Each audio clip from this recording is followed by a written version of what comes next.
지질이 궁상이다. 진짜. 이게 밥이냐? 그리고 세일 전단지 좀 그만 봐. 남편은 상을 쾅 치며 소리쳤고 아내는 그 말을 꾹 삼킨 채 조용히 달걀 세일 가격을 계산했습니다. 그리고 며칠 뒤 그 남자는 상간녀를 집에 데려왔습니다. 이혼하자. 나 얘랑 새 인생 시작하려고. 그래, 잘 됐네. 아내는 웃으며 도장을 꺼냈습니다. 남편은 몰랐습니다. 그 순간부터 그의 인생이 아주 처절하게 무너져 내릴 거란 걸, 이제부터 한 남자의 인생이 천천히 박살나는 복수가 시작됩니다. 그리고 마지막, 진짜 해방과 새로운 사랑이 기다리는 반전까지. 절대 놓치지 마세요. 밤의 사연, 지금 시작합니다. 이선영은 아침 일찍부터 거실에서 뜨개질을 하고 있었습니다. 작년 겨울에 사둔 털실로 남편의 스웨터를 만들고 있었습니다.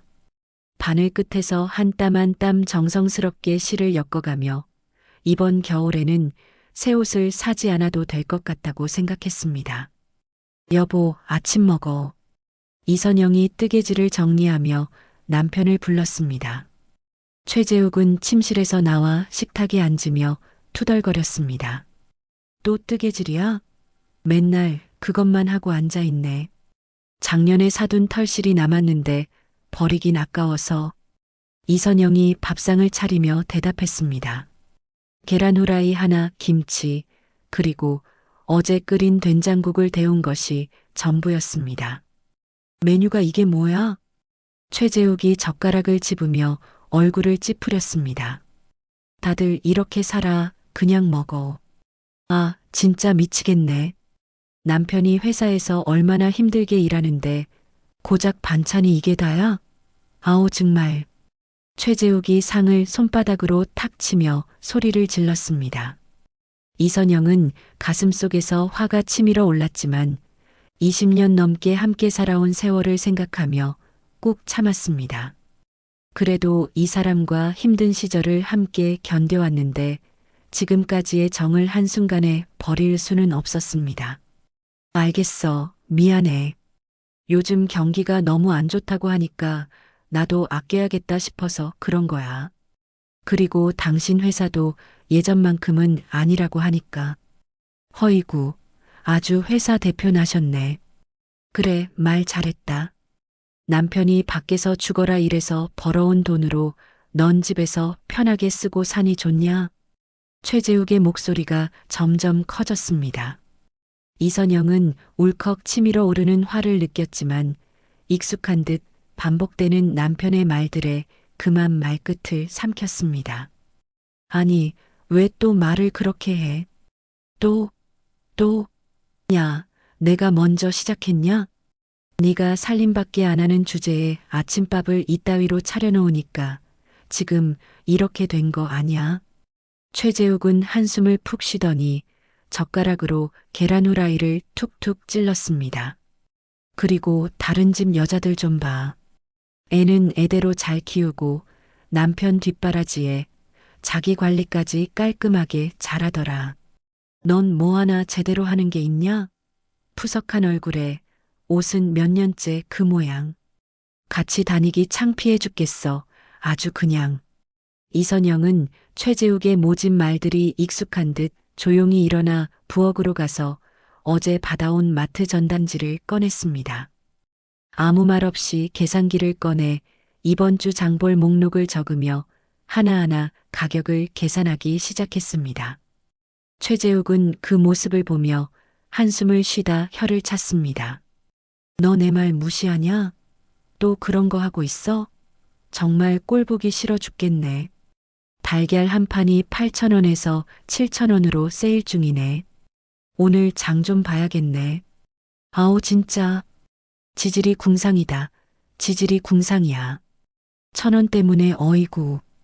최재욱은 들고 있던 젓가락을 탁 던지며 짜증 섞인 목소리로 쏘아붙였습니다.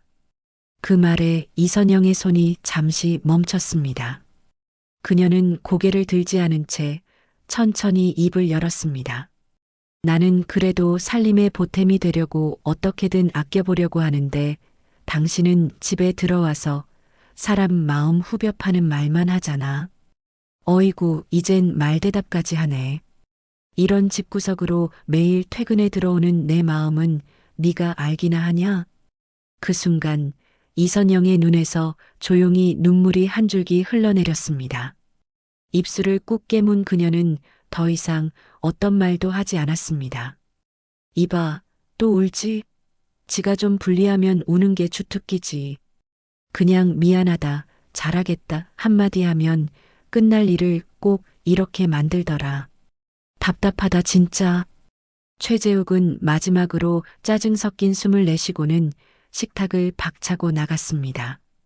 문이 닫히는 소리가 들리고 나서야 이선영은 조용히 의자에 주저앉았습니다.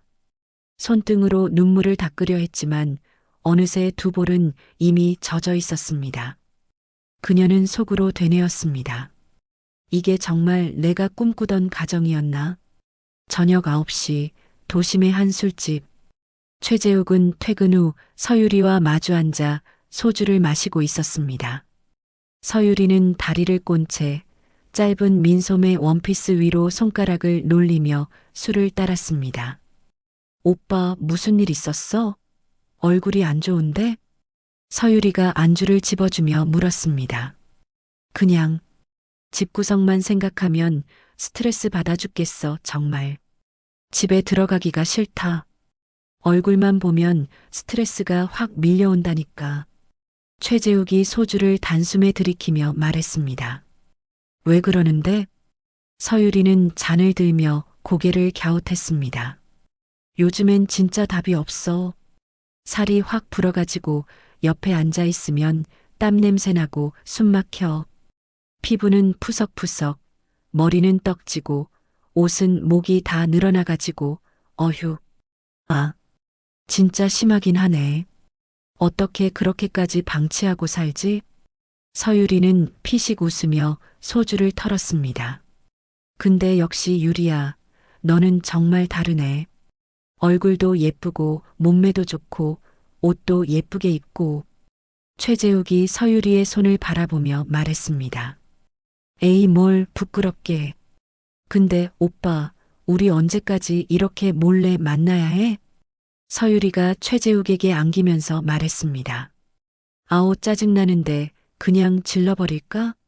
진짜? 오빠 그럴 수 있어? 박력 있는데? 서유리가 기대에 찬 표정을 지었습니다. 생각해보고 있어. 이런 식으로 살기엔 내 인생이 아깝잖아. 너랑 지내면서 회춘 좀 해야지. 두 사람은 그렇게 밤늦도록 술을 마시며 이선영을 비난했습니다. 며칠 후 목요일 오후 3시 이선영은 거실에서 남은 뜨개질을 하며 저녁 메뉴를 고민하고 있었습니다. 냉장고에 남은 재료로 어떻게 하면 맛있는 반찬을 만들 수 있을까 생각하던 중이었습니다. 현관문이 열리는 소리가 들렸습니다. 평소보다 훨씬 일찍 최재욱이 돌아온 것 같았습니다. 여보 오늘은 빨리 왔네. 이선영이 뜨개질 바늘을 내려놓으며 말했습니다. 그런데 최재욱 뒤로 한 여자가 따라 들어왔습니다. 서유리는 값비싼 코트를 입고 있었고 화려한 화장에 깔끔한 헤어스타일을 하고 있었습니다. 이선영보다 한참 어려 보이는 외모였습니다. 이선영은 순간적으로 굳은 얼굴로 두 사람을 바라보다가 얼어붙은 듯 자리에 일어섰습니다. 누구셔? 목소리는 낮았지만 속이 흔들리는 게 느껴졌습니다. 최재욱이 짜증 섞인 목소리로 말했습니다. 잠깐 얘기 좀 하자. 중요한 얘기니까 앉아. 그 말과 함께 그는 거실 소파에 털썩 앉았고 뒤따라온 여자는 아무 말 없이 그 옆에 조심스럽게 자리를 잡았습니다. 서유리는 눈을 마주치지 않고 입을 꾹 다문 채 고개만 살짝 숙였습니다. 그 모습에서 미안함은 느껴지지 않았습니다. 오히려 상황을 관망하는 냉정한 거리감이 있었습니다. 이선영은 어지러운 머리를 진정시키듯 잠시 눈을 감았다가 맞은편 의자에 조심스럽게 앉았습니다. 손끝이 가늘게 떨렸지만 표정은 애써 담담했습니다. 우리 이혼하자. 최재욱이 팔짱을 낀 채 몸을 뒤로 젖히며 거만하게 입을 열었습니다. 그게 무슨 말이야? 이선영이 황당한 목소리로 물었습니다. 이혼하자고. 최재욱이 다시 한번 폭탄 선언을 했습니다. 이선영은 이내 예상했다는 듯 눈 하나 깜빡이지 않고 남편을 바라봤습니다. 이혼? 그래. 더 이상 같이 살 수가 없어. 최재욱이 서유리의 손을 슬쩍 잡으며 말했습니다. 서유리는 고개를 숙였지만 손을 빼지 않았습니다. 갑자기 무슨 소리야? 갑자기가 아니야. 나도 한참 고민했어. 유리 씨하고 새 출발하려고 해. 최재욱이 당당하게 말했습니다. 이선영은 미동도 없이 두 사람을 번갈아 보았습니다. 그래. 놀라지도 않네. 최재욱이 의외라는 표정을 지었습니다. 자신의 폭탄 선언에 아내가 울거나 화를 낼 줄 알았는데 예상과 달랐습니다. 놀랄 일인가? 요즘 당신 행동 보면 뻔했는데. 이선영이 오히려 차분하게 대답했습니다. 뻔했다고? 매일 늦게 들어오고 술 냄새 풀풀 풍기고 핸드폰도 뒤집어 놓고 자고 바람 피우는 티가 좔좔 났잖아. 뭐야, 그럼 왜 말 안 했어? 말해서 뭐해? 당신이 알아서 정리할 줄 알았는데. 이선영의 여유로운 태도에 최재욱은 점점 기가 막혔습니다. 네가 그렇게 궁상맞게 살면서 남편한테 재미도 못 줘서 이렇게 된 거야. 최재욱이 목소리를 높였습니다. 내가 궁상맞게 살았나? 그걸 몰라서 물어? 맨날 뜨개질에 계산기 두드리고 옷도 몇 년째 똑같은 거 입고 당신 회사 사정이 안 좋다고 해서 절약한 건데 그게 잘못된 거였어? 이선영의 말에 최재욱이 찔렸습니다. 회사 사정이 안 좋은 게 내 잘못이야? 내가 언제 당신 잘못이라고 했어? 그냥 어려우니까 아껴 쓴다고 했지. 아, 정말 답답해. 너하고는 대화가 안 돼. 최재욱이 머리를 쥐어뜯었습니다. 아무튼 나는 이제 유리 씨하고 새 인생 살 거야. 좋아. 축하해. 이선영이 환하게 웃으며 말했습니다. 축하해. 최재욱과 서유리가 동시에 놀란 표정을 지었습니다. 서로 맞는 사람 만난 거잖아. 좋은 일이지. 이선영의 예상치 못한 반응에 두 사람은 어리둥절했습니다. 그럼 재산은 어떻게 할 거야? 이선영이 물었습니다. 재산? 뭔 재산? 설마 뻔뻔하게 재산을 분할해 달라는 거야? 최재욱이 코웃음을 쳤습니다. 그래, 이 집이랑 회사 집은 말이야. 야, 이 집 누구 명이야? 내 명이지. 회사도 내 회사고. 당신이 뭘 했다고 재산 분할을 논해? 최재욱이 뻔뻔하게 말했습니다. 그렇긴 하네. 이선영이 고개를 끄덕였습니다. 최재욱은 이선영의 순순한 태도가 어색했습니다. 그럼 각자 자기 명의 재산은 노터치하자. 이선영이 제안했습니다. 당연하지. 당신 재산이라고 해봤자 뭐 있겠어? 뜨개질 도구? 최재욱이 비웃으며 말했습니다. 서유리도 킬킬거리며 웃었습니다. 그래, 그럼 각자 알아서 하는 걸로 하고 합의 이혼해. 이선영이 담담하게 대답했습니다. 이혼 서류 가져왔어. 최재욱이 가방에서 서류를 꺼냈습니다. 오호, 준비해 왔네? 당연하지. 미리 준비해놔야 깔끔하게 정리되잖아. 최재욱이 자랑스럽게 말했습니다. 이선영은 서류를 받아 천천히 읽어봤습니다. 재산 분할 없음, 위자료 없음, 각자 개인 재산 개입하지 않음. 남편이 원하던 조건들이 모두 들어 있었습니다. 잘 써놨네. 그럼 변호사한테 부탁해서 제대로 작성해 왔지. 최재욱이 뿌듯해했습니다. 여기다 도장 찍으면 되지? 이선영이 서랍에서 도장을 꺼냈습니다. 진짜 찍는 거야? 최재욱이 마지막으로 확인했습니다. 당연하지. 나도 이제 지긋지긋해. 이선영이 서류에 지그시 도장을 찍었습니다. 그 순간 이선영의 입가에 묘한 미소가 스쳤습니다. 마치 오랫동안 기다려온 순간이 드디어 왔다는 듯한 표정이었습니다. 이제 남남이네. 그래, 남남이다. 최재욱이 어색하게 대답했습니다. 뭔가 허무한 기분이 들었습니다. 그럼 나는 짐 정리하고 나갈게. 이선영이 일어나며 말했습니다. 어디 갈 곳은 있어? 최재욱이 걱정되는 듯 물었습니다. 있든 말든 뭔 상관이야. 이젠 남남인데요, 최재욱 씨. 뭐라고? 아무튼 최재욱 씨도 앞으로 행복하게 잘 사세요. 이선영이 진심으로 축복하는 듯한 표정을 지었습니다. 응, 그래. 최재욱이 영문 모르게 고개를 숙였습니다. 이선영이 침실로 들어가자 거실에는 이상한 정적이 흘렀습니다.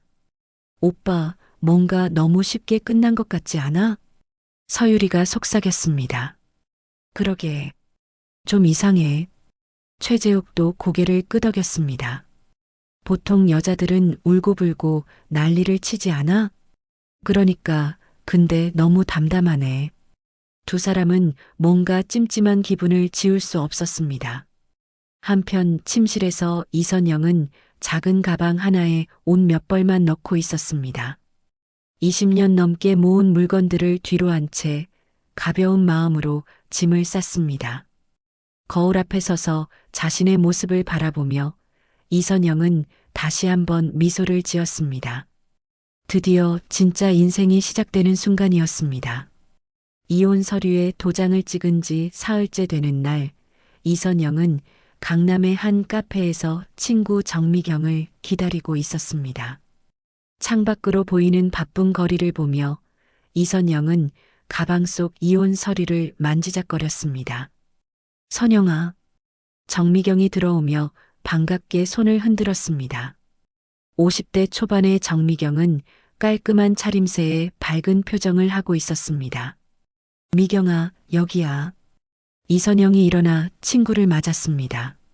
어머, 얼굴이 완전 달라졌네? 뭐야, 이혼하고 이렇게 환해질 수가 있어? 정미경이 이선영을 위아래로 훑어보며 말했습니다. 그래, 나도 모르겠어. 이선영이 웃으며 앉았습니다. 진짜야. 그동안 얼마나 스트레스 받고 살았으면 이혼하고 이렇게 좋아 보이냐? 그런가 봐. 당연하지. 그 인간하고 계속 살았으면 완전 화병 나서 죽었을 거야. 정미경이 메뉴판을 보며 툭툭 던지듯 말했습니다. 너무 심하게 말하지 마. 심한 게 아니야. 솔직한 거지. 네가 그동안 나한테 얼마나 푸념했는데. 정미경이 아메리카노를 주문하며 말했습니다. 내가 그렇게 많이 했나? 많이 했지. 남편이 너를 무시한다고, 돈 얘기만 하면 화낸다고 맨날 그랬잖아. 그랬구나. 이선영이 아이스티를 주문했습니다. 그런데 진짜 재산 분할 하나도 안 했어? 정미경이 목소리를 낮추며 물었습니다. 응, 하나도 안 했어. 제정신이야? 20년 넘게 살았는데 내가 뭘 했다고 재산 분할을 해? 이선영이 태연하게 말했습니다. 아니야, 그래도 집안일 했잖아.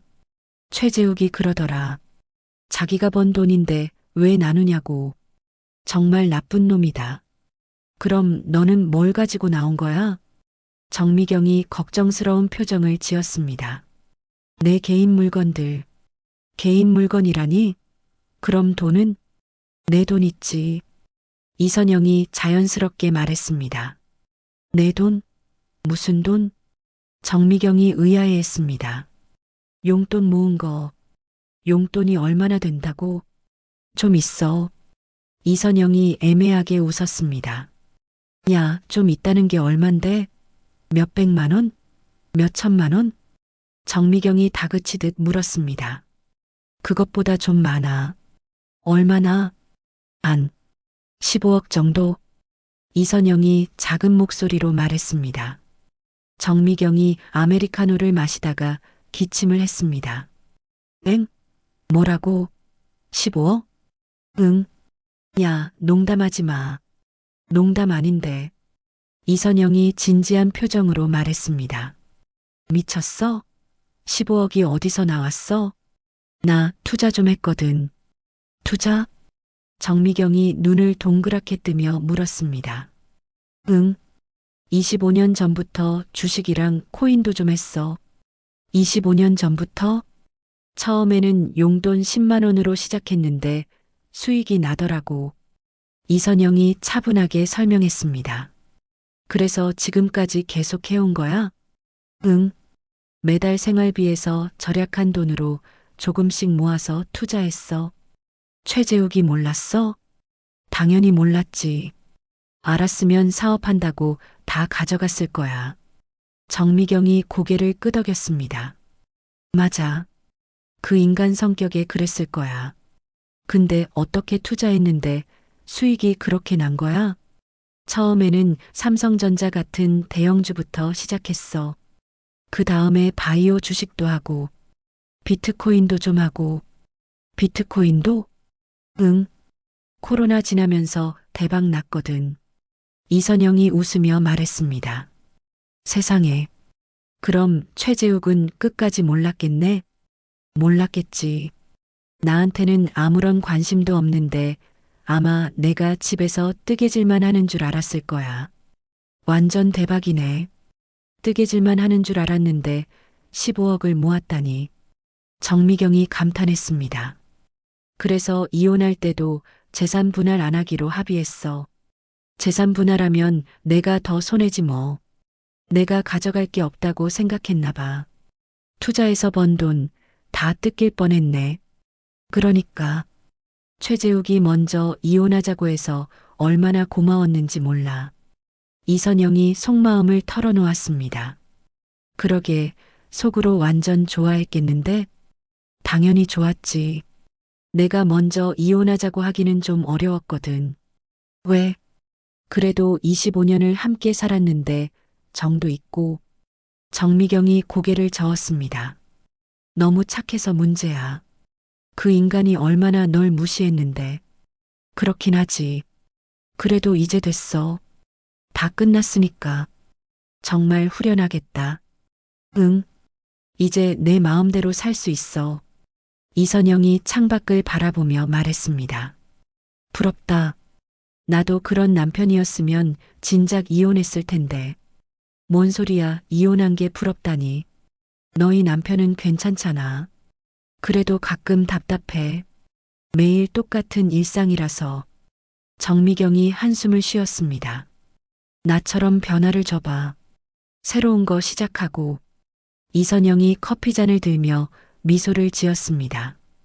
20년간 억눌러 왔던 자신만의 삶이 이제 시작되는 순간이었습니다. 다음 날 이선영은 강남의 한 시중은행 본점에 왔습니다. 이혼 후 자산 정리를 위해 새로운 계좌를 개설하고 기존 투자 상품들을 점검할 예정이었습니다. VIP 라운지로 안내받으며 이선영은 마음이 한결 가벼워졌습니다. 고객님, 잠시만 기다려주세요. 담당자를 곧 배정해드리겠습니다. 직원이 안내한 후 이선영은 편안한 소파에 앉았습니다. 창밖으로 보이는 강남 거리의 분주한 모습을 바라보며 앞으로의 새로운 삶에 대한 기대감에 젖어 있었습니다. 선영아, 옆에서 들려온 목소리에 이선영이 깜짝 놀라 고개를 돌렸습니다. 정장을 입은 단정한 남자가 믿을 수 없다는 표정으로 자신을 바라보고 있었습니다. 강우 오빠? 이선영이 일어나며 당황스러워했습니다. 최강호는 대학 시절 경영학과 2년 선배였습니다. 그리고 이선영의 첫사랑이었습니다. 정말 너구나. 세상에 이런 우연이 다 있네. 최강호가 다가오며 감격스러운 표정을 지었습니다. 오빠는 여기서 뭐 하세요? 이선영이 아직 당황한 채로 물었습니다. 나 고객 상담하고 있었어. 너는 여기 VIP 라운지에 웬일이야? 최강호가 주변을 둘러보며 놀라워했습니다. 저도 업무 보러 왔어요.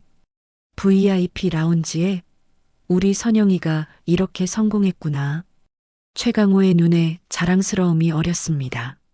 아니에요. 오빠는 여기서 일하세요? 아니, 나는 외부 자산관리 전문가야. 이 은행 VIP 고객들 대상으로 컨설팅 해주는 일하고 있어. 최강호가 명함을 건네며 설명했습니다. 와, 정말 대단하시네요. 이선영이 명함을 받으며 말했습니다.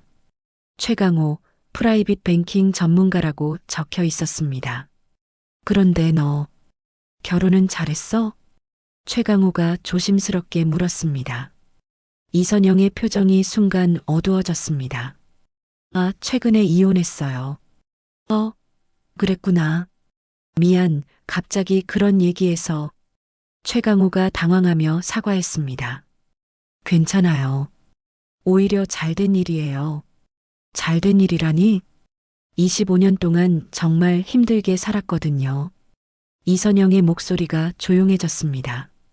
최강호의 표정이 안타까워졌습니다. 대학 시절 밝고 순수했던 이선영의 모습이 떠올랐습니다. 그래도 지금은 괜찮아 보이는데? 네, 이제야 자유로워졌어요. 이선영이 쓸쓸한 미소를 지었습니다. 커피라도 한잔 할까? 시간 있으면. 최강호가 제안했습니다. 저는 상담 기다리고 있어서. 괜찮아. 내가 담당자한테 얘기해 볼게. 최강호가 직원에게 다가가 몇 마디 나눈 후 돌아왔습니다. 1시간 정도 여유 생겼어. 오랜만에 커피 한잔 하자.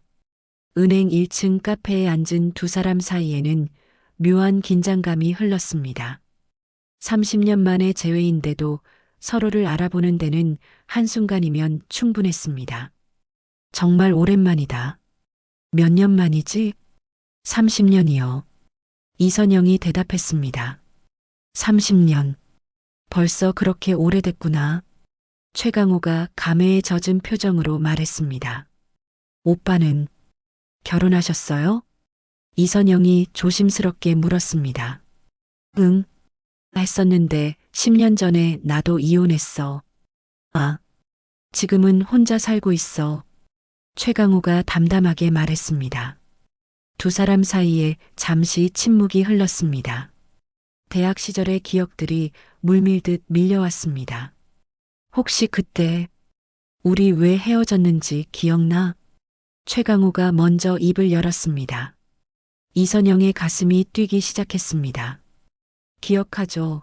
그걸 어떻게 잊어요. 그치. 최강호의 목소리가 작아졌습니다. 오빠 부모님이 저를 못마땅해 하셨죠. 집안 배경이 다르다고. 정말 어리석었어. 최강호가 후회스러운 표정을 지었습니다. 어쩔 수 없었어요. 그 시절엔 부모님 말씀이 절대적이었으니까. 이선영이 이해한다는 듯 말했습니다. 지나보니까 참 내가 너무 바보 같았던 것 같아. 미안해. 내가 더 용기를 냈어야 했는데. 이미 지난 일이에요. 괜찮아요. 이선영이 손을 흔들었습니다. 근데 너는 어떻게 지냈길래 이혼을 한 거야? 최강호가 걱정스러운 눈빛으로 물었습니다. 남편이 저를 많이 무시했어요. 궁상 맞다고 하고 관리 좀 하라고 하고. 이선영의 목소리에 억눌렸던 감정들이 묻어나왔습니다. 그런 소리를 너한테? 최강호의 표정이 굳어졌습니다. 바람도 피웠고요. 마지막에는 그 여자를 집에 데려와서 이혼하자고 했어요. 완전 미친 자식이네.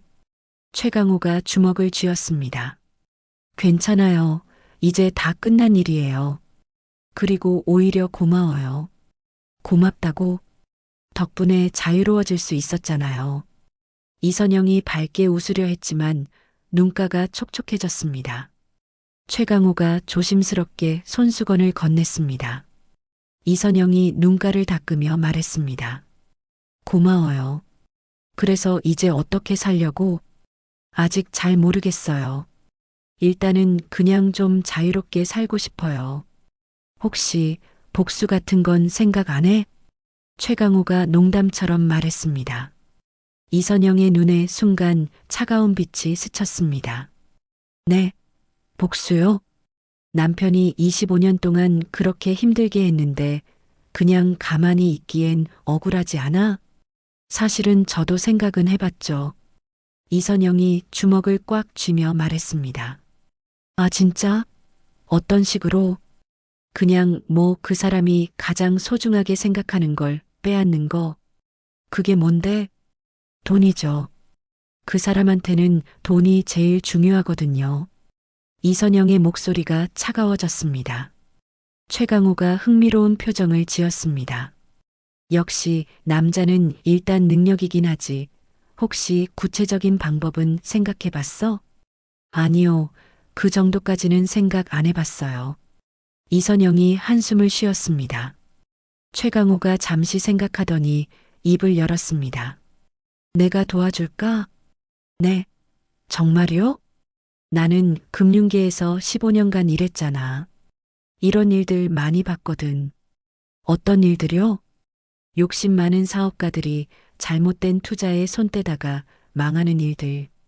최강호의 눈에 묘한 빛이 떠올랐습니다. 그럼 그런 식으로 복수할 수 있다는 거예요? 충분히 가능하지. 그런데 그 남편 직업이 뭐야? 작은 유통회사 사장이에요. 회사 규모는 많이 작아요. 직원도 10명 정도밖에 안 되고 요즘 경영난이 심하다고 들었어요. 이선영이 설명했습니다. 경영난이라. 완벽하네. 완벽하다고요? 경영이 어려우면 돈에 더 목말라 하거든. 그럴 때 고수익 투자 얘기만 나와도 귀가 솔깃해지지. 최강호가 계획을 세우는 듯한 표정을 지었습니다. 실제로 그런 투자가 있나요? 물론 있지. 문제는 대부분 고위험이라는 거야. 고위험이면 큰 수익을 노릴 수 있지만 실패하면 뭐 모든 걸 잃을 수도 있어. 최강호가 의미심장하게 웃었습니다. 그럼 그 사람이 모든 걸 잃을 수도 있다는 거죠? 이선영의 눈이 반짝였습니다. 그렇지. 만약 잘못된 판단을 한다면 회사는 물론 개인 재산까지 싹 다 날릴 수 있어. 근데 그거 불법은 아니죠? 이선영이 걱정스러워 했습니다. 우리는 정보만 제공하는 거야. 판단하고 투자하는 건 본인이니까. 그리고 우리가 그걸로 이득 보는 건 없잖아. 최강호가 안심시켰습니다. 어떻게 생각해? 한번 해볼래? 최강호가 진지하게 물었습니다. 이선영이 잠시 망설이다가 고개를 끄덕였습니다. 좋아요, 해봐요. 저도 여태 당하기만 한 게 억울하기도 하고 그 인간 완전 바닥으로 추락하는 걸 꼭 보고 싶어졌어요. 그럼 구체적인 계획을 세워볼까? 감사해요, 오빠. 정말 고마워요. 뭘? 30년 전에 지켜주지 못한 걸 이제라도. 최강호가 따뜻한 미소를 지었습니다. 오빠, 응? 그때 정말 힘들었어요. 이선영의 목소리가 떨렸습니다. 나도야. 너를 포기하는 게 정말 어려웠어. 지금이라도 다시 만날 수 있어서 신기해요. 운명인가 봐. 최강호가 이선영의 손을 살짝 잡았습니다.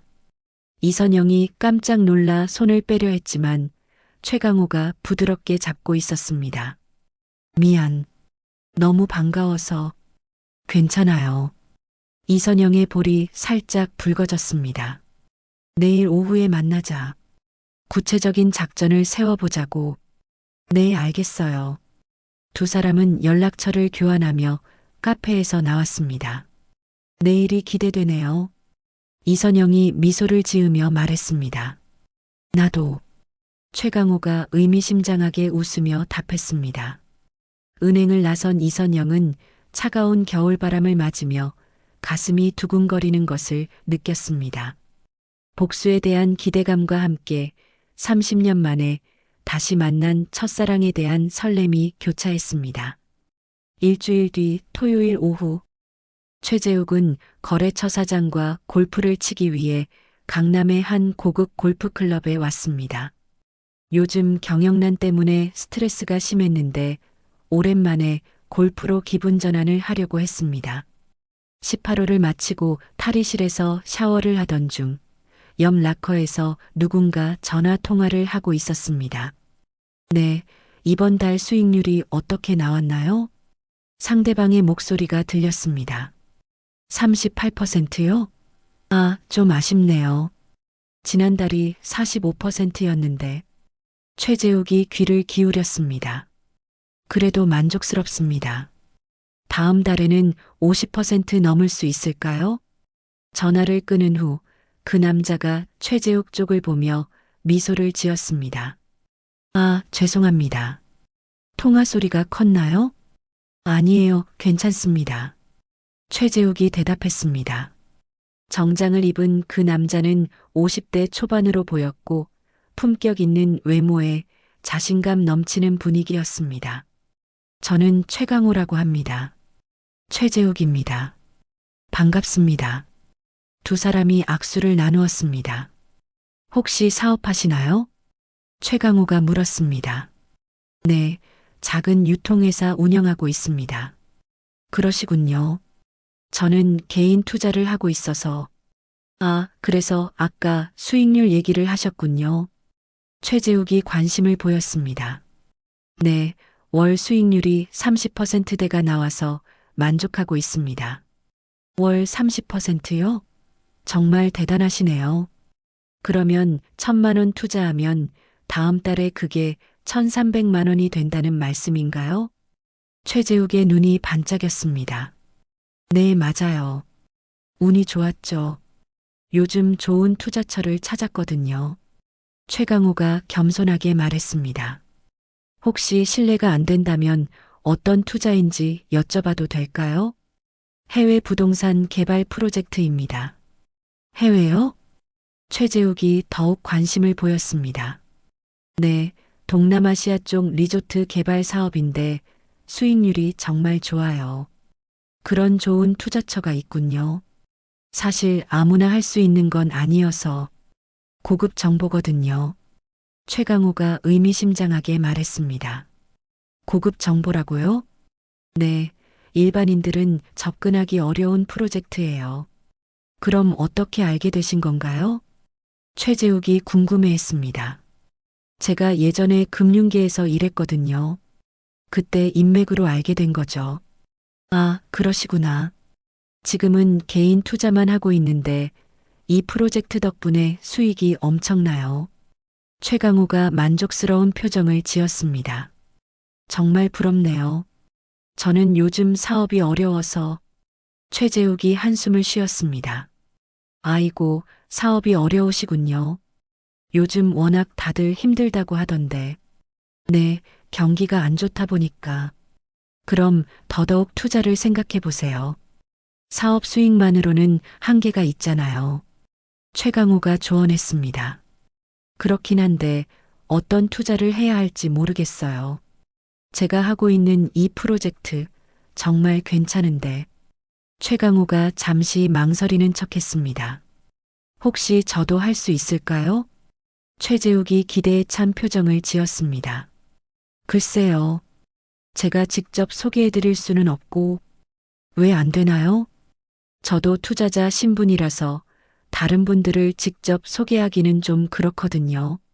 최강호가 난처한 표정을 지었습니다. 아, 그렇군요. 최재욱이 실망한 표정을 지었습니다. 대신 혹시 정말 관심이 있으시다면. 최강호가 가방에서 팜플렛을 꺼냈습니다. 이게 뭔가요? 프로젝트 소개 자료예요. 여기 연락처가 있으니까 직접 연락해 보세요. 정말요? 감사합니다. 최재욱이 기뻐하며 팜플렛을 받았습니다. 다만 한 가지 주의하실 게 있어요. 뭔가요? 이 프로젝트는 완전히 비공개거든요. 함부로 다른 사람들에게 말하시면 안 돼요. 최강호가 진지한 표정을 지었습니다. 왜 비공개인가요? 투자 기회가 제한적이거든요. 소문나면 경쟁이 치열해져서. 아, 그렇군요. 그리고 투자 최소 금액이 좀 있어요. 얼마나 되나요? 1억 정도는 되어야 할 겁니다. 최재욱이 깜짝 놀랐습니다. 1억이요? 네, 그래야 의미 있는 수익을 낼 수 있거든요. 좀 많네요. 그렇죠. 저도 처음에는 부담스러웠는데 지금은 정말 잘한 것 같아요. 최강호가 웃으며 말했습니다. 수익률이 정말 그렇게 좋나요? 뭐 매달 조금씩은 다르긴 한데 제 경우에는 한 달에 최대 45% 넘게 나온 적도 있어요. 정말 대단하시네요. 운이 좋았죠. 그런데 정말 관심 있으시면 빨리 연락해 보세요. 왜요? 이런 기회는 자주 있는 게 아니거든요. 투자자 모집도 한정적이고. 최강호가 시계를 보며 말했습니다. 그럼 내일이라도 연락해 볼게요. 탁월한 결정이십니다. 최강호가 만족스러운 표정을 지었습니다. 정말 감사합니다.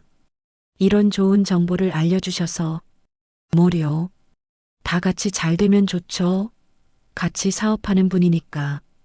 두 사람은 명함을 교환하며 탈의실을 나왔습니다. 그럼 저는 먼저 가보겠습니다. 네, 들어가세요.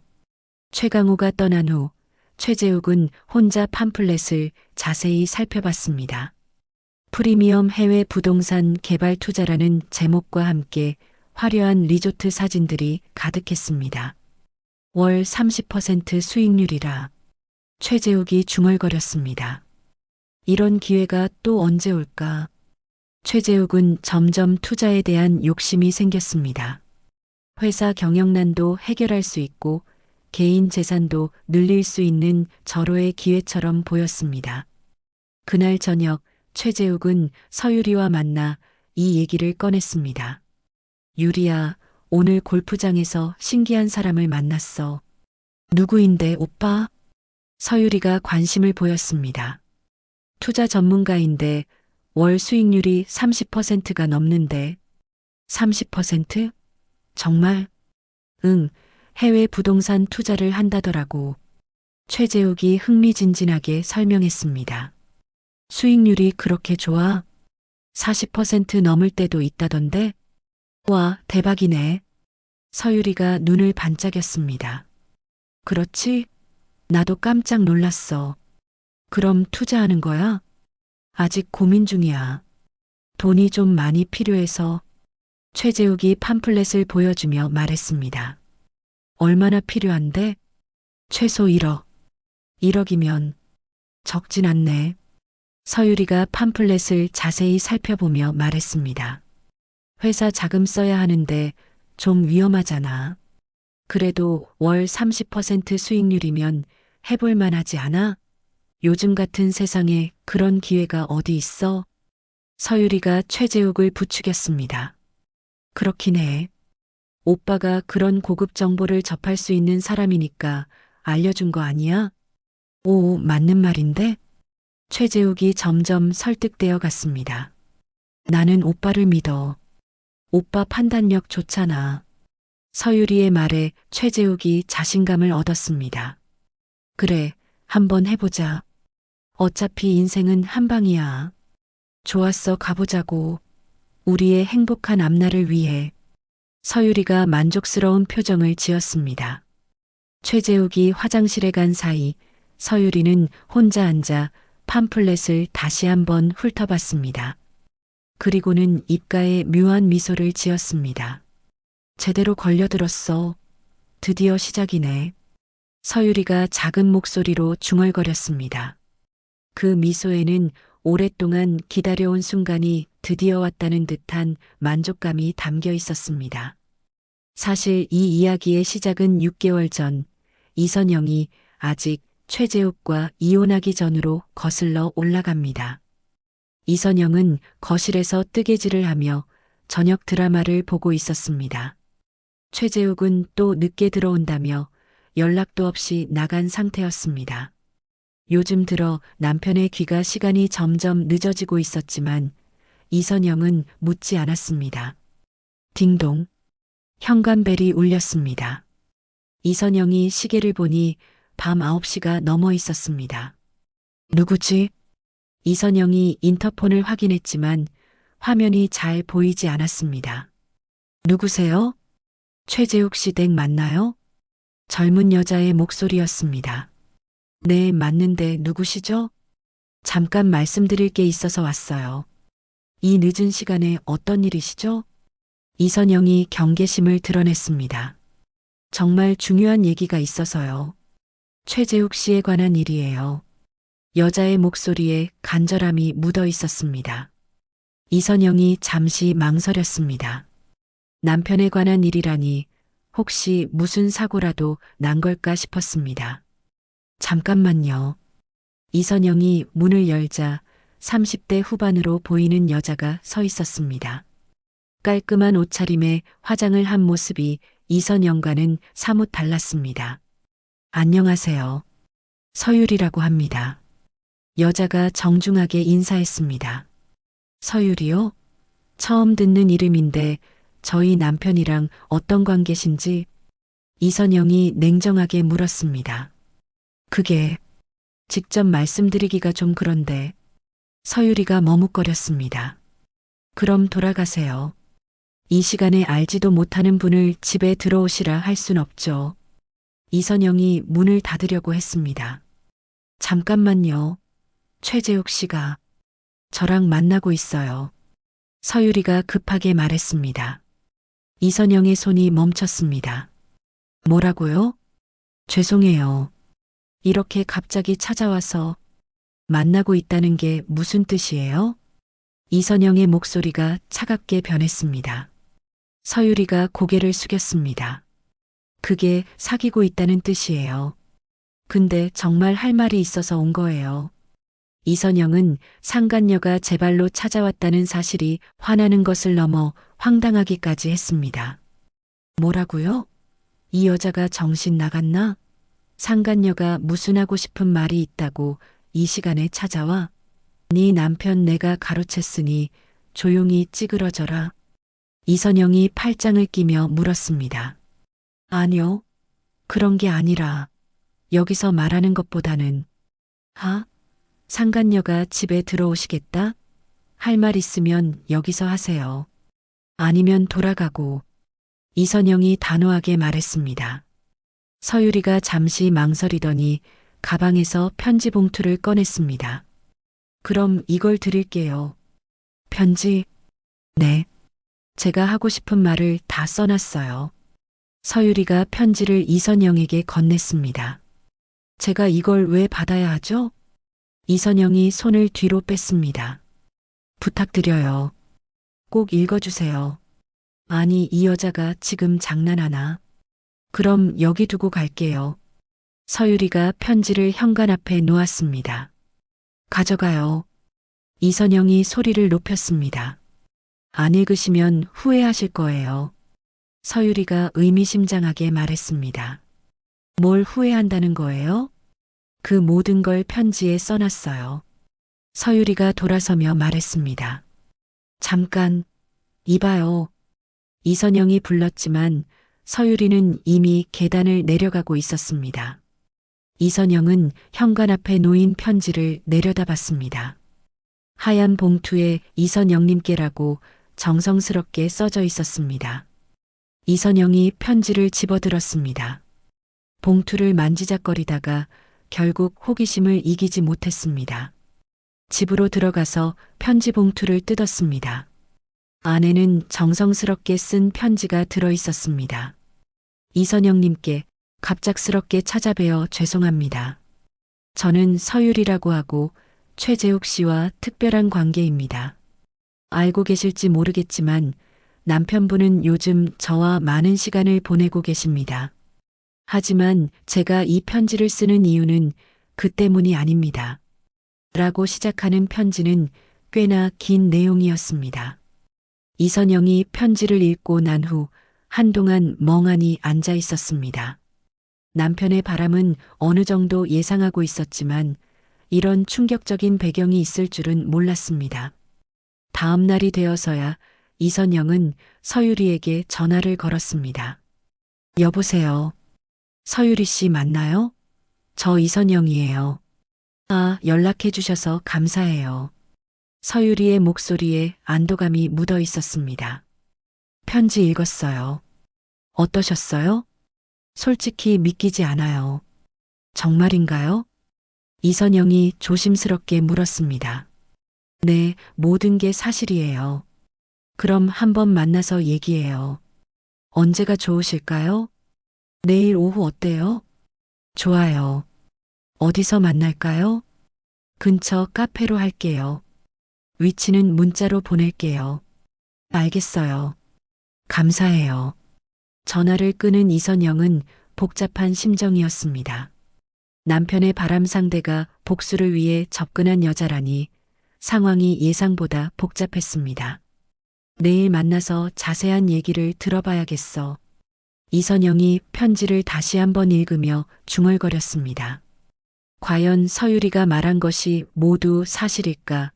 그리고 자신은 어떻게 해야 할까? 여러 생각이 머릿속을 복잡하게 만들었습니다. 다음 날 오후 3시 강남역 근처의 한 조용한 카페. 이선영은 구석자리에 앉아 서유리를 기다리고 있었습니다. 어젯밤 편지를 읽고 난 후 잠을 제대로 이루지 못했습니다. 죄송해요. 제가 좀 늦었나요? 서유리가 들어오며 인사했습니다. 어제와 달리 차분한 옷차림이었지만 여전히 이선영보다는 화려해 보였습니다. 아니에요. 저도 방금 왔어요. 이선영이 맞은편 의자를 가리켰습니다. 커피 주문하시죠. 서유리가 메뉴판을 보며 말했습니다. 두 사람은 조용히 커피를 주문한 후 어색한 침묵이 흘렀습니다. 어디서부터 말씀드려야 할지 모르겠네요. 서유리가 먼저 입을 열었습니다. 편지에 써 있던 게 정말인가요? 복수라는 것도? 이선영이 직설적으로 물었습니다. 네, 모든 게 사실이에요. 최재욱 그 새끼가 제 아버지에게 사기를 쳤거든요. 서유리의 목소리가 차가워졌습니다. 한 3년 전쯤이었어요. 아버지가 작은 제조업체를 운영하고 계셨는데 최재욱 그 인간이 유통업체 사장이라며 접근했어요. 대량 납품 계약을 맺어주겠다고 하면서 보증금을 요구했거든요. 이선영이 심각한 표정으로 들었습니다. 처음에는 작은 금액이었는데 점점 더 많이 달라고 하더라고요. 총 3억 정도 됐어요. 아버지가 공장도 담보로 잡히고 지인들한테도 돈을 빌려서 준 거예요. 그런데 사기였다는 거군요. 네, 계약서는 가짜였고 납품처도 존재하지 않았어요. 아버지는 모든 걸 잃었어요. 공장, 집, 그리고 스트레스로 병이 생기셔서 2년 전에 돌아가셨어요. 서유리의 눈에 눈물이 맺혔습니다. 고소는 안 하셨어요? 했죠. 하지만 증거가 부족하다며 무혐의 처분됐어요. 그래서 제가 직접 복수하기로 한 거예요. 이선영이 한숨을 쉬었습니다. 이선영은 최재욱이 철저하게 숨겼기 때문에 재판이 있었다는 사실 자체를 몰랐습니다. 의도적으로 접근해서 믿음을 얻은 다음 그 사람이 가장 소중히 여기는 돈과 사업 모든 걸 망가뜨릴 계획이었어요. 6개월 전부터 계획적으로 다가갔죠. 서유리가 차갑게 말했습니다. 그런데 왜 저한테 이런 얘기를 하는 거예요? 처음에는 선영 씨도 그냥 같이 망하게 두려고 했어요. 하지만 최재욱 씨와 지내면서 선영 씨 얘기를 자주 들었거든요. 항상 나쁘게만 말하더라고요. 서유리의 표정이 안타까워졌습니다. 돈도 못 번다, 궁상 맞다, 여자답지 못하다. 그런 식으로요. 처음에는 저도 그런 말에 동조하는 척 했어요. 복수를 위해서요. 이선영의 얼굴이 굳어졌습니다. 하지만 시간이 지날수록 선영 씨가 불쌍하더라고요. 25년간 성실하게 살아온 분이 왜 그런 모욕을 당해야 하는지 이해할 수 없었어요. 그래서 선영 씨까지 피해 보실 이유는 없다고 생각했어요. 고마워요. 이선영이 담담하게 말했습니다. 아무튼 그래서 선영 씨에게 이걸 말씀을 드려야 할 것 같아서요. 어떤 걸요? 서유리가 몸을 앞으로 기울였습니다. 이혼하실 때 재산 분할을 제대로 받으세요. 집이랑 회사 지분 다 반반으로 나누시라고요. 원래 전업주부라고 해도 공동으로 기여한 걸로 인정받아서 부부의 재산을 반반 나눌 수 있어요. 반반이란 말이죠. 제 재산까지 억지로라도 받아내세요. 변호사 선임해서라도. 서유리가 강하게 권했습니다. 그런데 서유리 씨는 어떻게 복수할 계획이에요? 이선영이 되물었습니다. 아직 구체적으로 정하지 못했어요. 혼자서는 한계가 있을 것 같아서요. 서유리가 고민스러운 표정을 지었습니다. 이선영이 잠시 생각하더니 입을 열었습니다. 저도 사실은 복수하고 싶거든요. 25년 동안 참고 살았는데 더는 못 참겠어요. 같이 해보면 어때요? 이선영이 제안했습니다. 정말요? 하지만 선영 씨는 피해만 보시는 거 아니에요? 아니에요. 사실 저한테도 개인 재산이 좀 있어요. 남편 몰래 투자해서 모은 돈이 15억 정도 있거든요. 25년 동안 조금씩 모았어요. 서유리가 깜짝 놀랐습니다. 15억이요? 대단하시네요. 그럼 재산을 분할하면 오히려 손해겠네요. 네. 어차피 저는 재산 분할해봤자 손해니까 제가 이혼하면 유리 씨가 제 남편한테 집을 공동 명의로 바꿔달라고 하세요.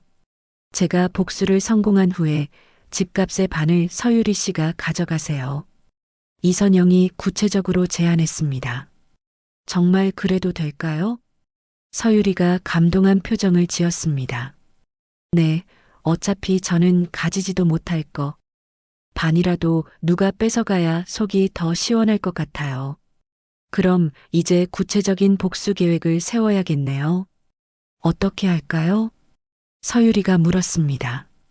일단 유리 씨는 계속 남편과 만나면서 자연스럽게 지내세요. 알겠어요.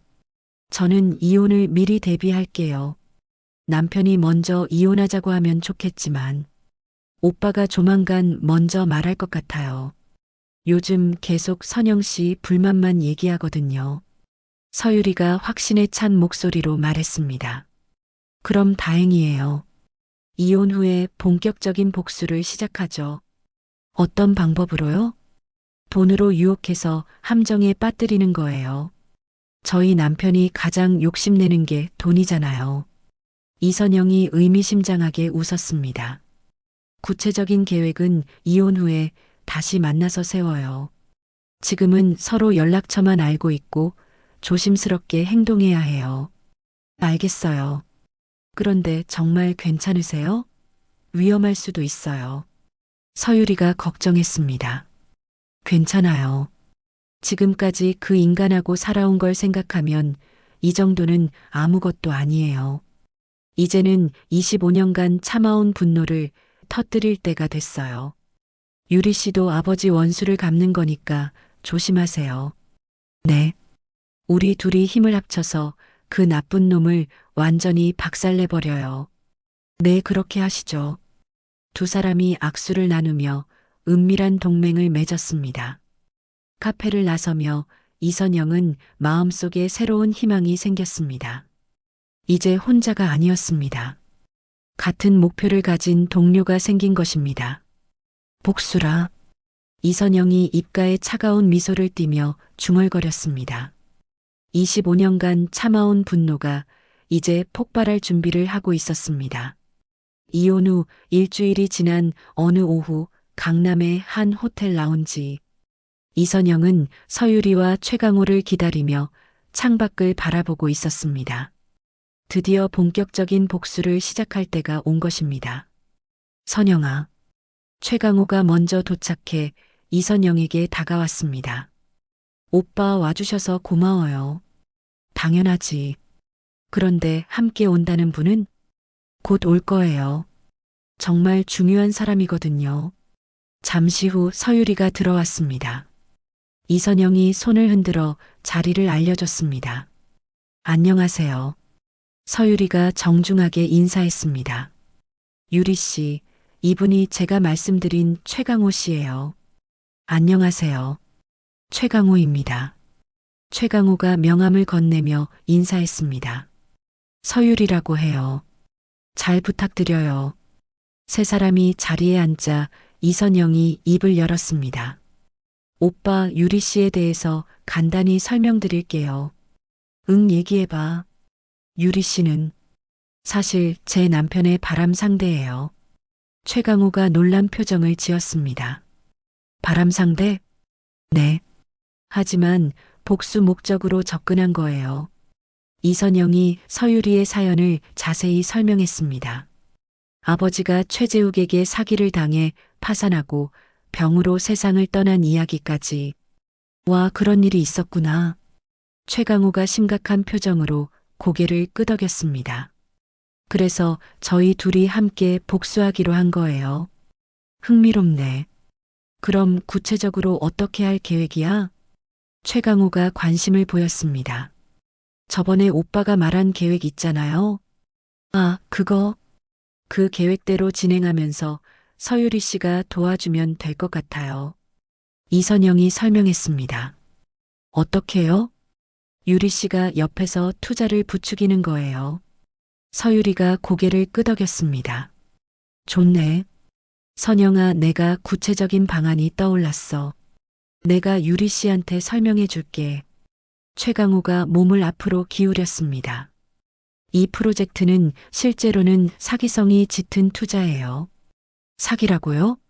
서유리가 놀랐습니다. 네. 처음에는 고수익을 주면서 투자자들을 안심시키죠. 그 다음에 더 큰 투자를 유도하고, 그러면 결국 모든 돈이 날아가게 돼 있어요.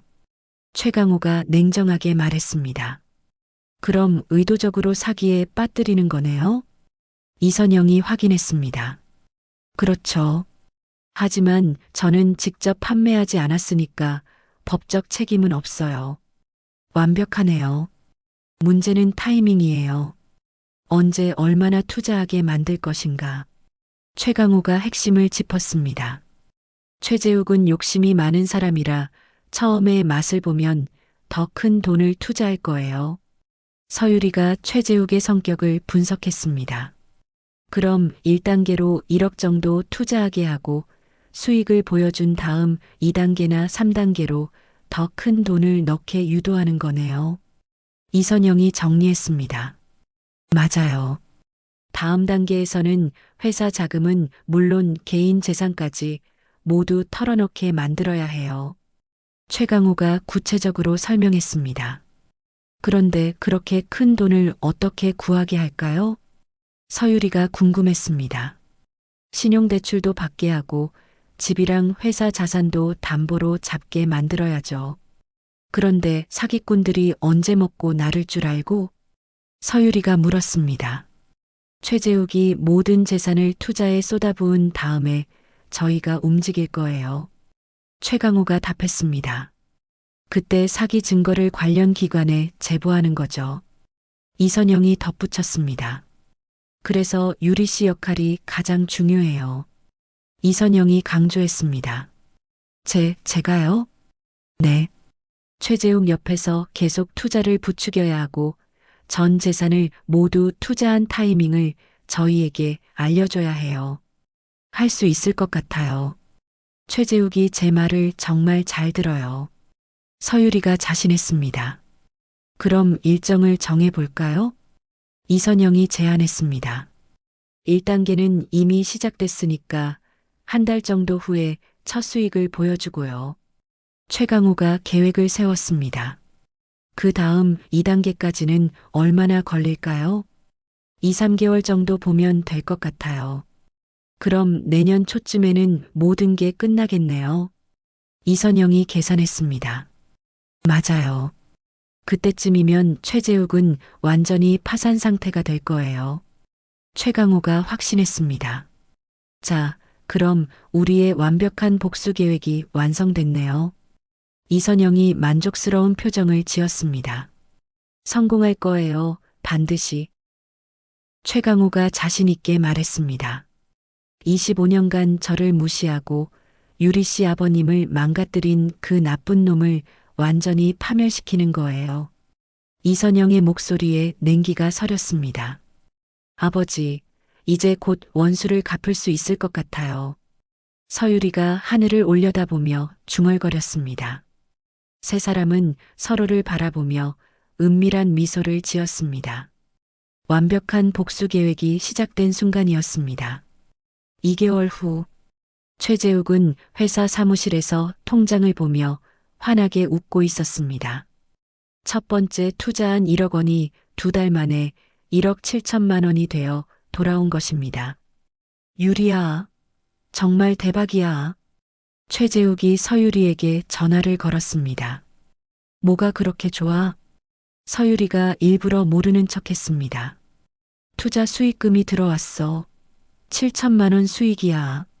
정말 축하해. 서유리가 기뻐하는 척했습니다. 이제 확신이 서. 이런 기회는 다시 없을 거야. 그럼 더 투자할 거야? 당연하지. 이번에는 좀 더 큰 금액을 넣어볼까 생각 중이야. 최재욱의 목소리에 욕심이 가득했습니다. 얼마나? 한 10억 정도? 인생 한 방이지. 10억? 그렇게 큰 돈을 어떻게 구해? 서유리가 놀란 척했습니다. 회사 운영자금이랑 나머지는 대출 받으면 돼. 몰빵하는 거야, 그냥. 대출이라니 위험하지 않아? 뭐가 위험해? 2달 만에 70% 수익률인데. 이런 기회를 놓치면 바보지. 최재욱이 확신에 찬 목소리로 말했습니다. 하긴, 오빠 말이 맞아. 지금은 대출을 안 받는 게 오히려 이상한 거지. 그래, 유리야. 지금이 기회야. 더 늦으면 투자 마감될 수도 있어. 다음 날 최재욱은 은행을 찾아 대출을 신청했습니다. 사장님, 대출 금액이 좀 큰데요. 대출 담당자가 서류를 보며 말했습니다. 담보로 잡을 수 있는 건 다 잡을게요. 담보까지 잡으시면 가능하긴 합니다만. 괜찮아요. 확실한 투자처가 있거든요. 최재욱이 자신만만하게 말했습니다. 며칠 후 최재욱은 서유리와 만나 대출 승인 소식을 전했습니다. 드디어 10억을 구했어. 영혼까지 끌어모아서 풀대출 땡겼어. 상금융권에 사채까지 겨우 모았다. 정말? 그런데 사채라니? 그건 계획이 없었잖아. 서유리가 걱정스러운 표정을 지었습니다. 괜찮아. 몇 개월 후면 20억이 넘게 돌아올 텐데. 우리 함께 부자 되는 거야. 최재욱이 서유리의 손을 잡으며 말했습니다. 오빠가 확신한다면 나도 믿을게. 서유리가 마지못해 동의하는 척했습니다. 역시 내 여자야. 곧 우리 새 집으로 이사 갈 수 있을 거야. 그날 저녁 서유리는 조용한 곳에서 최강호에게 전화를 걸었습니다. 강호 씨, 저예요. 어떻게 됐어요? 최재욱이 10억 추가 투자하기로 했어요. 사채까지 끌어서 모든 걸 쏟아부었어요. 좋아. 그럼 이제 마지막 단계만 남았네요. 최강호가 만족스러워했습니다. 언제 폭로할 거예요? 투자금이 들어간 후 일주일 정도 기다렸다가. 그래야 돈을 빼낼 수 없어요. 알겠어요. 선영 씨한테도 알려드릴까요? 제가 연락할게요. 최강호가 곧바로 이선영에게 전화했습니다. 선영아, 드디어 때가 왔어. 정말요? 최재욱이 10억을 추가 투자했어. 집까지 담보로 잡고. 이선영의 목소리가 차가워졌습니다. 완벽하네요. 그럼 이제 폭로하면 되는 거죠? 일주일 후에. 그때까지 기다려. 알겠어요. 드디어 복수가 완성되는군요. 일주일 후 이선영은 집에서 준비해둔 서류들을 꺼냈습니다. 최강호가 미리 전해준 사기 프로젝트의 허위성을 입증하는 증거들이었습니다. 이제 시작이야. 이선영이 금융감독원 홈페이지에 접속했습니다. 익명 신고 코너에서 상세한 제보 내용을 작성하기 시작했습니다. 해외 부동산 개발 프로젝트 관련 투자 사기 제보, 프로젝트명 프리미엄 해외 리조트 개발, 사기 수법 허위 계약서, 존재하지 않는 개발업체. 이선영은 최강호가 제공한 모든 증거 자료를 첨부했습니다. 가짜 계약서, 조작된 수익률 자료, 허위 개발업체 정보까지. 제출 버튼을 누르는 순간 이선영의 입가에 차가운 미소가 떠올랐습니다. 다음 날 아침 최재욱의 핸드폰이 요란하게 울렸습니다. 여보세요? 최재욱 씨죠? 금융감독원입니다. 금융감독원요? 최재욱이 당황했습니다.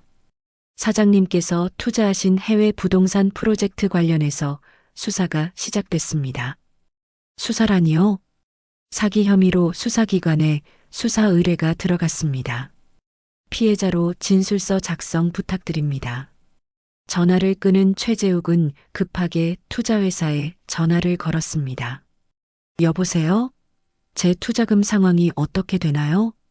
저희도 지금 골치가 아픕니다. 괜히 해외 개발 상품을 유치했다가 하필 그게 사기일 줄은 저희도 몰랐어요. 죄송합니다. 현재 모든 거래가 중단된 상황입니다. 중단이라니요? 관련 기관에서 조사가 들어와서 계좌가 모두 동결됐습니다. 그럼 제 돈은요?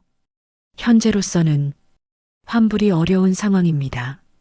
최재욱이 핸드폰을 떨어뜨렸습니다. 이게 무슨... 그날 저녁 뉴스에서 관련 소식이 나왔습니다. 해외 부동산 투자를 빙자한 폰지 사기 조직이 적발됐습니다. 피해 규모는 수백억 원에 달할 것으로 추정됩니다. 최재욱은 텔레비전 앞에서 넋이 나간 채 앉아 있었습니다. 몇 주 후 은행에서 연락이 왔습니다. 사장님, 저희 대출 나간 지 첫 달인데 벌써부터 이자가 연체되었어요. 이게 어떻게 된 거죠? 상환 좀 부탁드립니다. 아, 저 정말 죄송한데 지금은 좀... 그럼 저희도 어쩔 수 없이 담보로 잡힌 부동산 처분 절차부터 시작해야 할 것 같은데요. 설마 경매에 넣는다고요? 아니, 첫 달부터 이자 납입을 못하시면 저희도 어쩔 수 없죠. 최재욱의 머릿속이 하얗게 변했습니다. 그날 밤 최재욱은 서유리에게 전화를 걸었습니다. 유리야, 오빠, 무슨 일이야? 목소리가 이상해. 우리 망했어. 뭐라고? 투자한 게 모두 사기였어. 10억이 모두 날아갔어. 서유리가 충격받은 척했습니다. 그럴 리가. 정말이야? 집이 경매에 넘어갈 거래. 빚도 엄청나고. 최재욱의 목소리가 떨렸습니다. 어떻게? 우리 어떻게 되는 거야? 모르겠어. 정말 모르겠어. 최재욱이 한숨을 쉬었습니다. 한 달 후 최재욱의 집은 경매에 넘어갔습니다. 회사도 문을 닫았고 직원들에게 밀린 월급도 주지 못했습니다. 10억의 빚과 함께 모든 것을 잃게 된 최재욱. 완벽한 복수의 첫 번째 단계가 완성된 순간이었습니다. 2개월 후 을지로의 한 허름한 고시원. 최재욱은 컵라면을 끓이며 1평 남짓 좁은 방 안을 둘러봤습니다. 보증금 50만 원짜리 고시원. 이것이 그의 새로운 거처였습니다. 아씨. 최재욱이 욕설을 내뱉으며 라면을 적고 있을 때 핸드폰이 울렸습니다. 서유리에게서 온 문자였습니다. 최재욱, 이제 진실을 말할 때가 됐네. 나는 서진수의 딸이야. 기억나? 3년 전에 네가 3억으로 망가뜨린 그 사람. 우리 아버지는 너 같은 개자식 때문에 모든 걸 잃고 병으로 죽었어. 이제 너도 한번 똑같이 당해봐. 잘 살아라, 이 더러운 놈아. 최재욱의 손이 떨렸습니다. 서진수. 그 이름이 어렴풋이 기억났습니다. 3년 전 사업 초기에 속여서 돈을 뜯어낸 사업가. 대체 이게 어떻게 된 거야? 최재욱이 멍하게 중얼거렸습니다. 서유리에게 전화를 걸어봤지만 이미 번호는 사용 중지 상태였습니다. 카카오톡도 차단되어 있었습니다. 서유리. 최재욱이 핸드폰을 던져버렸습니다.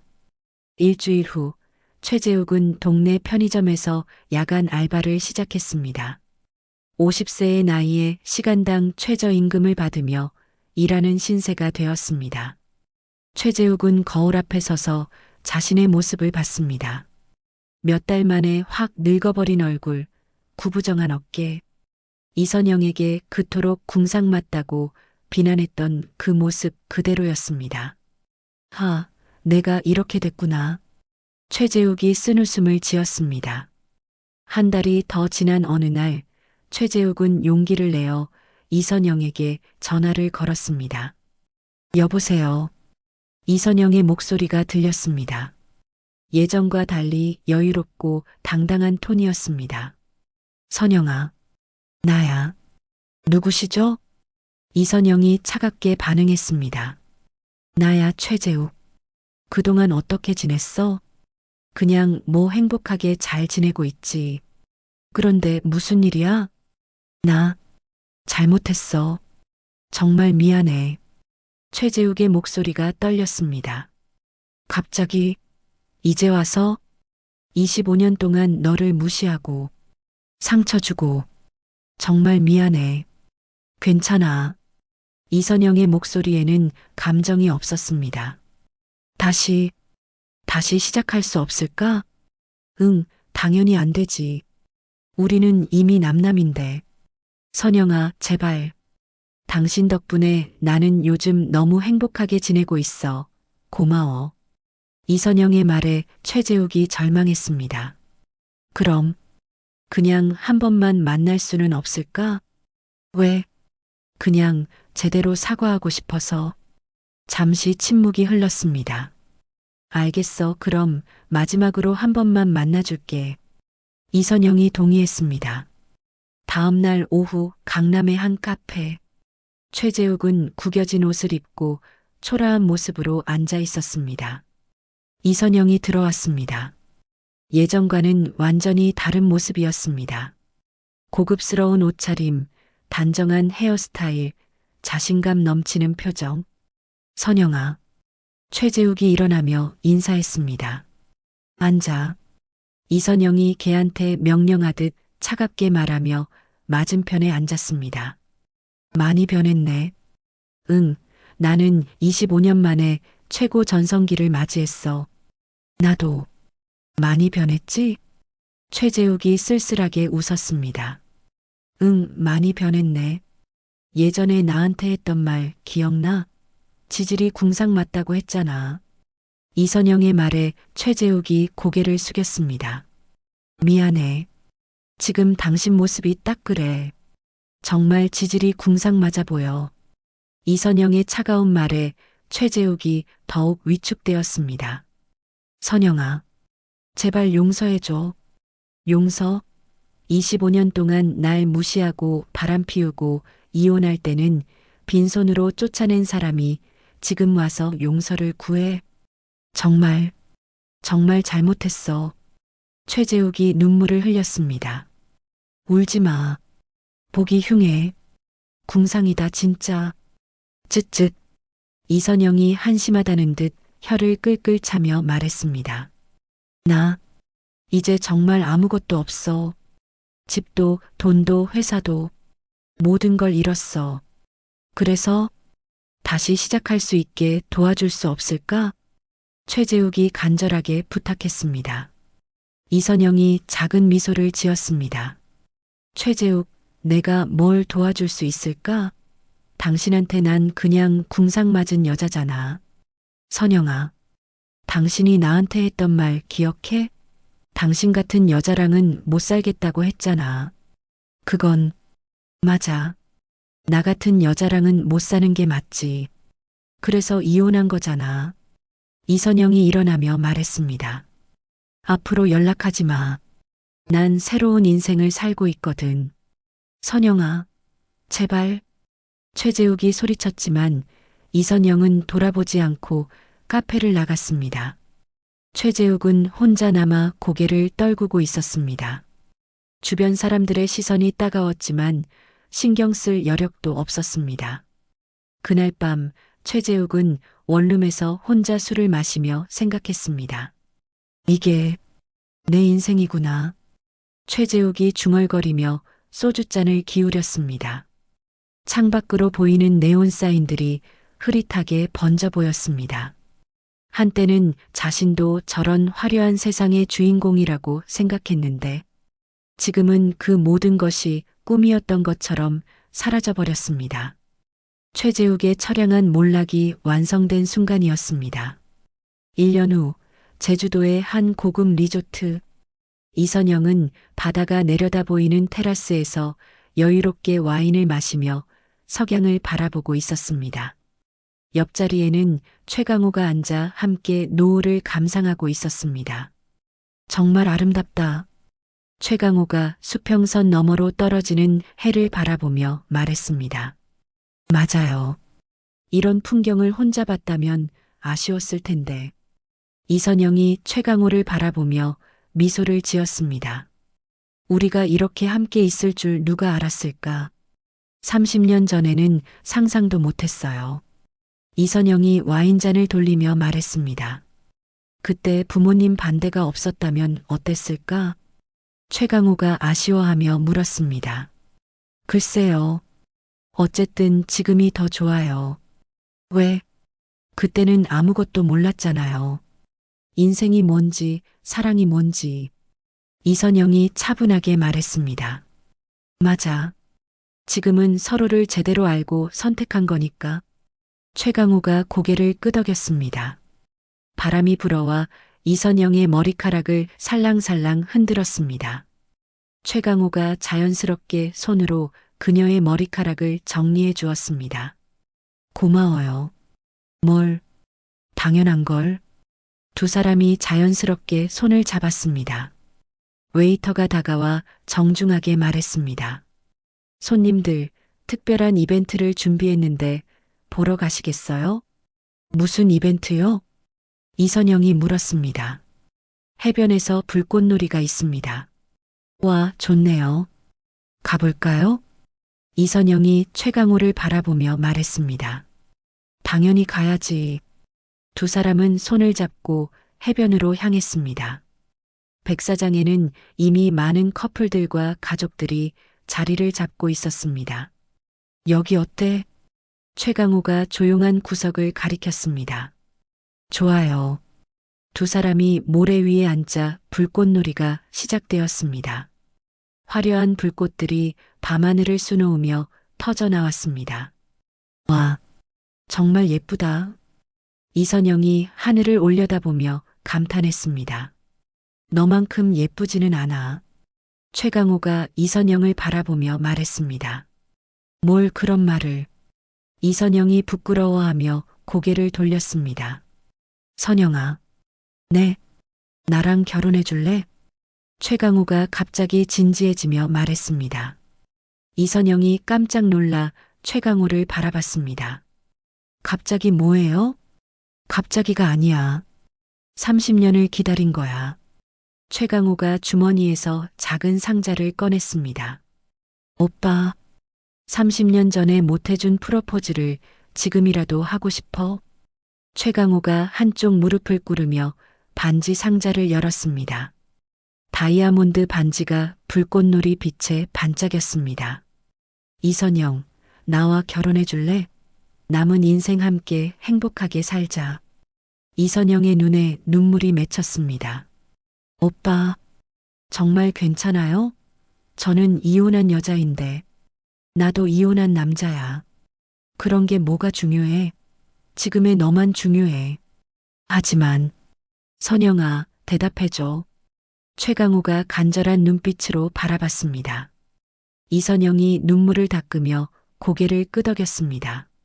네, 좋아요.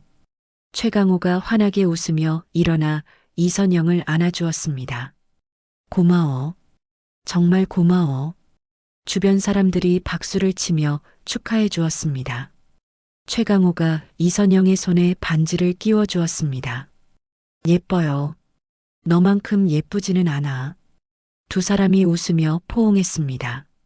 하늘에서는 여전히 화려한 불꽃이 터지고 있었습니다. 오빠 행복해요.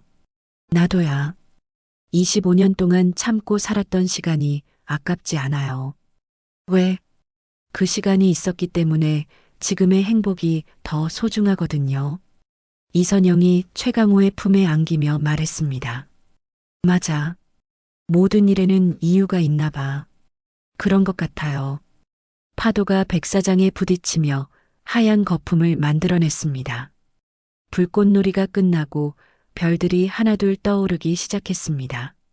오빠 어디서 살고 싶어요? 네가 좋아하는 곳이면 어디든. 저는 바다가 보이는 곳이 좋아요.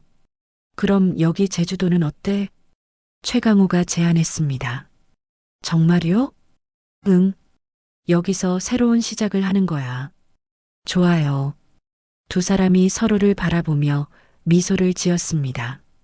바닷바람이 불어와 이선영의 드레스를 살랑살랑 흔들었습니다. 그 바람은 마치 과거의 모든 아픔을 씻어내는 것 같았습니다. 사랑해요, 오빠. 나도 사랑해, 선영아. 두 사람이 깊은 키스를 나누었습니다. 별빛이 그들을 축복하듯 더욱 밝게 빛났습니다. 50대 중반에 찾은 진정한 사랑. 이선영은 처음으로 완전한 행복을 느꼈습니다. 더 이상 누구에게 눈치를 보거나 참을 필요가 없었습니다. 사랑하는 사람과 함께 자유롭게 살 수 있는 진정한 해방감이었습니다. 밤바다에서 들려오는 파도 소리가 두 사람의 새로운 출발을 축하하는 것 같았습니다. 오늘 이야기 어떠셨나요? 혹시 마지막까지 들어주신 분이 계시다면 잘 들었다고 댓글 하나만 남겨주세요. 지금까지 밤의 사연이었습니다. 더 좋은 사연으로 다시 찾아뵙겠습니다. 늘 평온한 하루 되시길 바랍니다. 감사합니다.